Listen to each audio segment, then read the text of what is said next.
Hello, my name is Skye Stellone, and today I will be telling you the story of Elmira Hart Lincoln Phelos and her time at the Patapsco Female Institute. I will first dive deep into my own history with my personal relationship to the site and how it shaped my childhood.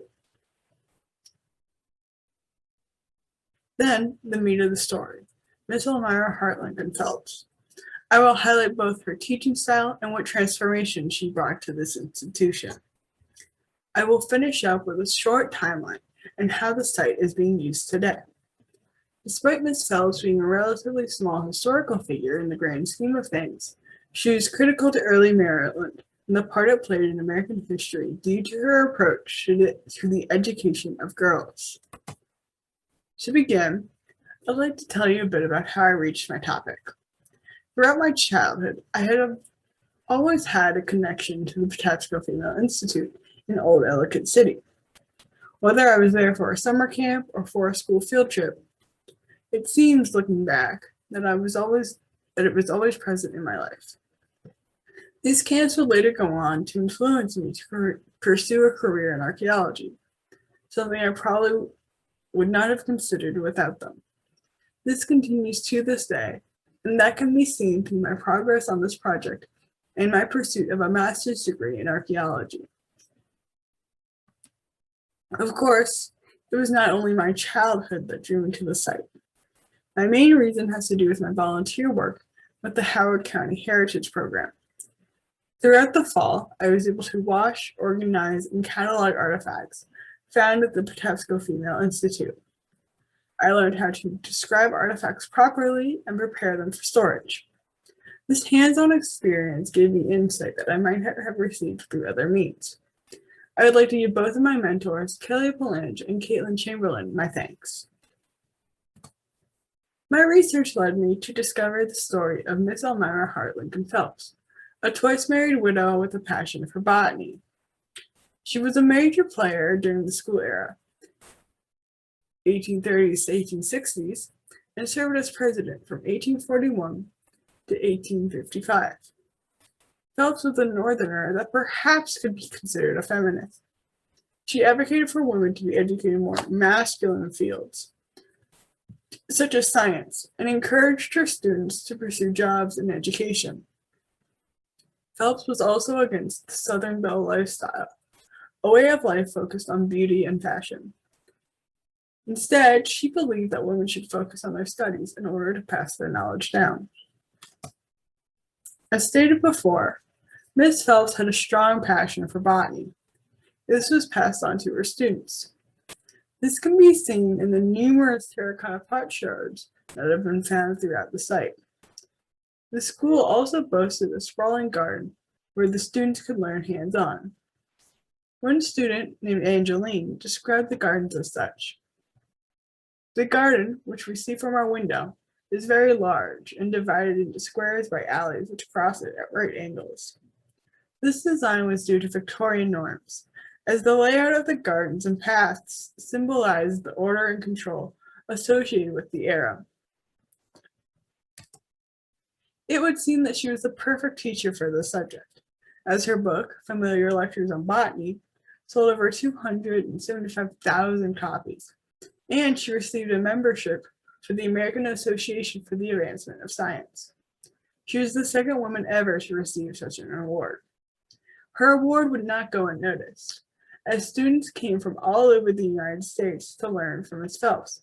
In fact, Julia Dean Friedman, author of Women of the South Distinguished in Literature, is quoted as saying Miss Phelps' literary reputation attracted hither the daughters of the South and West, and no Southern state, especially, had ever been without a representative in the halls of Patapsco. It was not only botany that she wrote about. As stated before, Miss Phelps was against the Southern Belle, and she wrote many pamphlets on the subject. Phelps saw this lifestyle as an unnecessary pursuit, and, by becoming one, a young woman would lose herself and transform into a wild child.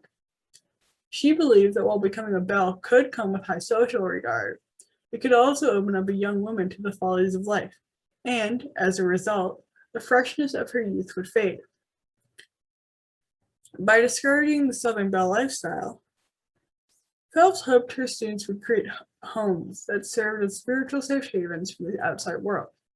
Thusly, her work against the Southern Belle went hand in hand with her views on religion. Another major aspect of Phelps's tenure at the Patapsco Female Institute was religion. She herself was raised with religion all around her. Samuel Hart, her father, was a descendant of the first minister of Hartford and the founder of Connecticut. In fact, she petitioned the school to add the grand chapel that now makes up the left wing of the building. While it was not built during her tenure, it became a major part of the structure.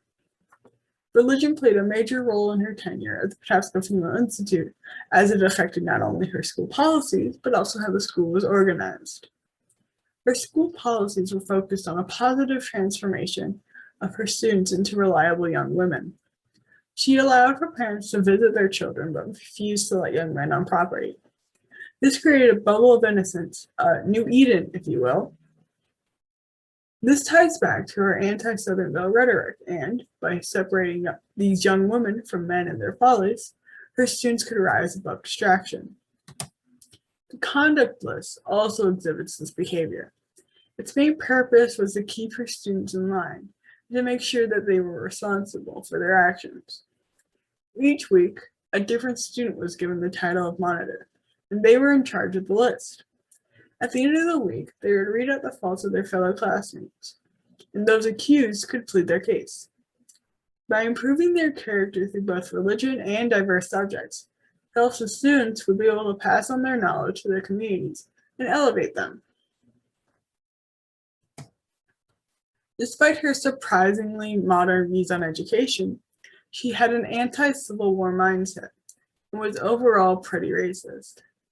This could be seen in not only her views about African Americans, but also in her use of slaves on property. She is quoted as saying that newly freed slaves could not be assimilated into American society, and that these people are to be instructed, humanized, and Christianized. In fact, she believed that abolitionists were nurturing the seeds of discord between the two sections, and to fight against the separation before the Civil War, she and her sister, Emma Willard, petitioned Congress to allow the Southern states to keep slavery. While this petition was unsuccessful, it did evolve into the Crittenden Compromise. This compromise was introduced by Kentucky Senator John Day Crittenden. Its main purpose was to guarantee the permanent existence of slavery in slave states by reestablishing the free slave demarcation line. Her time at Patapsco reflected these ideas, as she described the school as having the quality and curriculum of a northern school, but divested of all that might be offensive to the Southern feeling, planted in the Southern clime where the particular domestic institution of the South exists. Of course, the history of the Patapsco Female Institute does not end with Miss Phelps. With the school era coming to an end in 1890, the building was transformed into the Patapsco Heights Hotel. It was purchased by James E. Tyson in June of 1891, and later on, in 1904, was run by his daughter, Lily Tyson Elliott. With the new owner came a new name, Berg Allen Hotel. It was a hotel for the upper class and even included a pool. One guest described the hotel as having every comfort and convenience that the heart of the first-class boarder should desire. It is an old-fashioned historical mansion with every modern convenience to make it thoroughly comfortable. Of course, all good things must come to an end, and in 1910, it became a private estate for Mrs. Elliott's daughter and son-in-law. The property was sold in 1935, and from there it moved through multiple owners. From 1938 to 1947, it was the Hilltop Theater. From 1942 to 1965, it was a retreat and nursing home. And finally, from 1965 to 1987, it was an abandoned, unoccupied lot. In 1987, phase 1 of stabilizing the property began.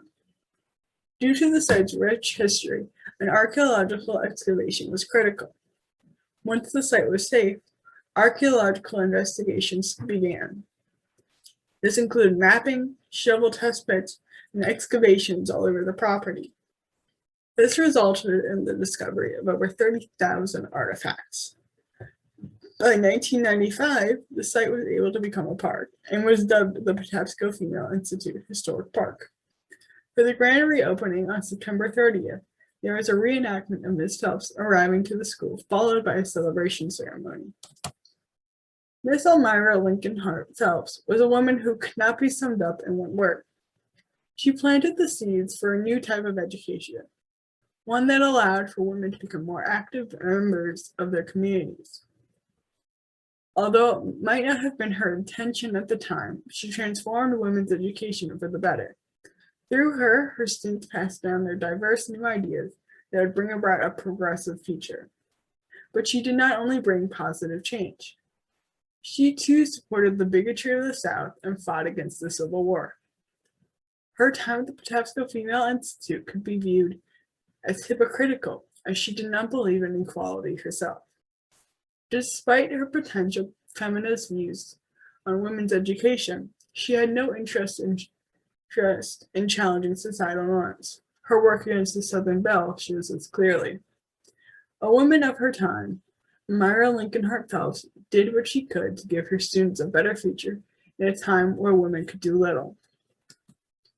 Finally, I would like to thank you all for listening and taking interest in my presentation. I hope it provided a meaningful snapshot of an important local historical institution and the groundbreaking educational approach of Elmira Hart Lincoln Phelos.